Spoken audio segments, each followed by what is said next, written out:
காலம் கிரகங்கள் கையில். உலகில் ஜோதிடத்தால் அறிய முடியாத விஷயம் எதுவுமே இல்லை. அன்புடன் உங்கள் அஸ்ட்ரோ சாய் செல்வம், மதுரை. வணக்கம். ஓம் சாய்நாதாய நமோ நமக. தமிழ் உறவுகள் அனைவருக்கும் இனிய வணக்கம். நான் உங்கள் அஸ்ட்ரோ சாய் செல்வம். வாழ்க வளமுடன். இன்றைய ராசி பலன். இன்று மார்ச் 3ஆம் தேதி 2024ஆம் ஆண்டு ஞாயிற்றுக்கிழமை. நட்சத்திரம் அனுசம் மதியம் 3:55 வரை, பிறகு கேட்டை. திதி தேய்பிறை சப்தமி காலை 8:45 வரை, பிறகு அஷ்டமி. மேசத்திற்கு சந்திராஷ்டமம். அப்போ அஷ்டமியும் சேரும் பொழுது சந்திராஷ்டமம் சற்று கடுமையாக இருக்கும். தேய்பிறை அமைப்பு. இந்த மேசராசி அன்பர்கள் கொஞ்சம் விட்டு கொடுத்து செல்ல வேண்டும். மேசராசி அன்பர்களுக்கு இன்றைய நாள் எப்படி இருக்கும் என்பதை பார்ப்போம். ராசியில் குரு 10ல், ராசி அதிபதி செவ்வாய் உச்சமாகவும் சுக்கிரனும் சேர்ந்து சுபத்துவமாக சற்று வெளிச்சமாக நன்மை தரும் அமைப்பாக இருப்பதாலே தொழில் வருமானம் நல்லபடியாக இருக்கும். வேலையில் கொஞ்சம் அனுசரித்து போகணும். குடும்பம் சிறப்பு, லாபங்கள் பெற கடுமையாக உழைக்க வேண்டும். சந்திராஷ்டமம், அதுலேயும் அஷ்டமி வேறு, இது நல்லா கவனமாக பார்க்கணும். அஷ்டமி இருக்கும் பொழுது சந்திராஷ்டமத்தினுடைய தன்மை கூடும், கெடுபலன் கூடும். சந்திரன் ஒளி இல்லாத அமைப்பு வேறு, அதனால் சற்று கவனமாக இருக்க வேண்டும் என்பது ஒரு குறிப்பு. ரிஷபராசி என்பவர்களுக்கு தொழில் அதிர்ஷ்டமாக இருக்கும். வேலை சிறப்பாக இருக்கக்கூடிய அமைப்பு. குடும்பத்தில் விட்டு கொடுத்து சென்றால் எந்த குற்றமும் இல்லை என்பதை தெரிவித்துக் கொள்கிறேன். மாலை 4 மணிக்கு மேலே ஒரு நல்ல மாற்றம் உண்டு. ஏனென்றால் மாலை 3:55க்கு மேலே சனியுடைய நட்சத்திரம் போய் புதன் நட்சத்திரம் வருகிறது. ரிஷபத்துக்கு யோக நட்சத்திரம். அது மிதுனம் முயற்சியுடன் தொழிலில் சிறப்பாக விளங்கக்கூடிய நாள். வேலை சிறக்கும். மாலை 4 மணி முதல் குடும்ப விஷயங்களில் கொஞ்சம் மேன்மையாக இருக்கும். கடகம் அஷ்டமச்சனி என்பதை நினைவில் கொள்ளணும். சூரியனை சேர்ந்திருக்கிறது கொஞ்சம் கடுமையாக இருக்கும். அஷ்டமச்சனியில் வருமானம் சந்தோஷத்துக்கு ஒன்றும் குறையில்லை. குடும்பத்தில் விட்டு கொடுத்து செல்ல வேண்டிய சூழ்நிலை இருக்கும். அவ்வளோதான். அஷ்டமச்சனி என்பதை நம்ம கவனத்தில் கொள்ளணும்.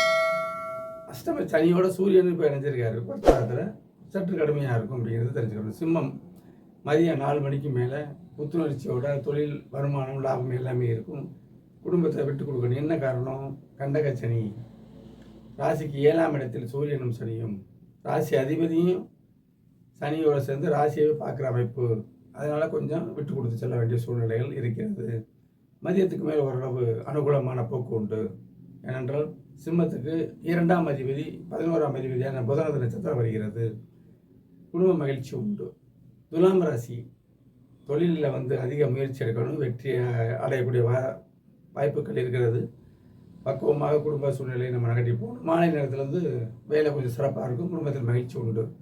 விருச்சிக ராசி தொழிலில் வருமானம் லாபம், குடும்பத்தில் மகிழ்ச்சி எல்லாமே உண்டு. அர்த்தாஷ்டக சனி கண்டகச்சனியில் இது அஷ்டமச்சனியில் பாதி அமைப்பு என்பதை நம்ம நினைவில் கொள்ளணும். சூரியனும் சனியும் அங்கே இருக்காங்க. சூரியன் தொழிலுக்கு உண்டானவர். விருச்சிகத்துக்கு தொழிலுக்கு உண்டான அதிபதி. சனி வரும்போது தொழிலில் கொஞ்சம் பிரயாசப்படணும். அவ்வளோதான். மாலை முதல் கொஞ்சம் வேலையில் சிறப்பாக இருக்கும் அப்படிங்கிற அமைப்பை நம்ம தெரிஞ்சுக்கிறணும். ஜெயமாகவும் இருக்கும் மாலை முதல். தனுசு ராசி தொழிலில் முயற்சிங்க, அதிர்ஷ்டம் வரும், லாபம் வரும். பேச்சில் நிதானம் வேண்டும் கண்டிப்பாக. மாலை முதல் குடும்பத்தில் நல்ல மகிழ்ச்சியாக இருக்குங்க. மகரம் சந்தோஷம். வெளியூர் சென்று அலைந்திருந்து வியாபாரம் பார்க்கக்கூடியவங்க பாக்கிகள் கொடுக்கக்கூடாது. உடனடியாக பணத்தை வாங்கணும்.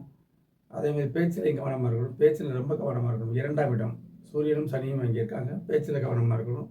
அவன் வேலையில் அனுகூலமான போக்கு உண்டு. சுப செலவுகள் உண்டு. கும்பம் சென்மச்சனி என்பதை நினைவில் கொள்ள வேண்டும்.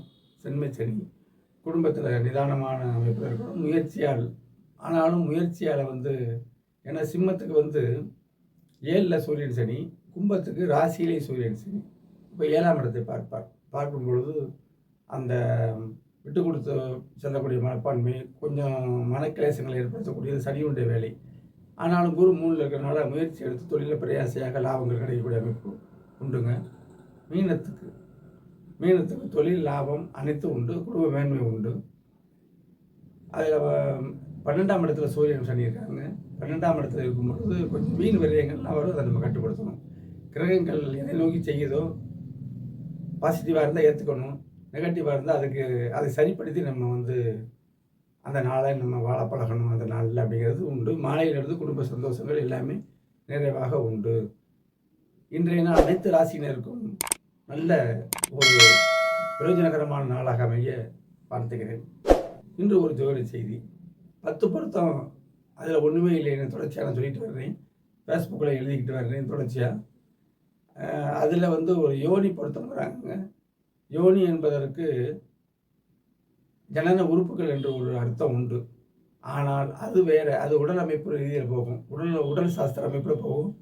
இங்கே வந்து யோனின்னா வந்து திருமண உறவை சொல்கிறாங்க. யோனி என்ற அந்த நட்சத்திர பொருத்தம் இல்லைன்னா இவர்களுக்குள்ள தாம்பத்தியம் இருக்காங்கிறாங்க. இது முழுக்க முழுக்க அபத்தமான ஒன்று. அப்படிலாம் கிடையவே கிடையாது. இல்லற சிறப்புக்கும் தாம்பத்திய சிறப்புக்கும் யோனிக்கு சம்பந்தமே இல்லை. 7ஆம் இடம்தான் நம்மளுடைய அந்த தாம்பத்தியை குறிக்கிறது.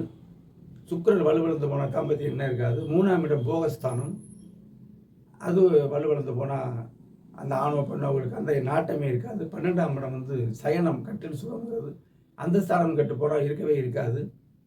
அந்த இப்போ நான் சொல்லக்கூடிய 3ஆம் இடம், 12ஆம் இடம், 7ஆம் இடம், சுக்கிரன் எல்லாமே நல்ல ஒளியாக இருந்தால், யோனி என்ற பொருத்தம் இல்லாவிட்டாலும் கூட திருமணமாகி 10 மாதத்தில் குழந்தையை பிறக்கக்கூடிய அமைப்பும் தாம்பத்தியம் சிறப்பாக இருக்கும்.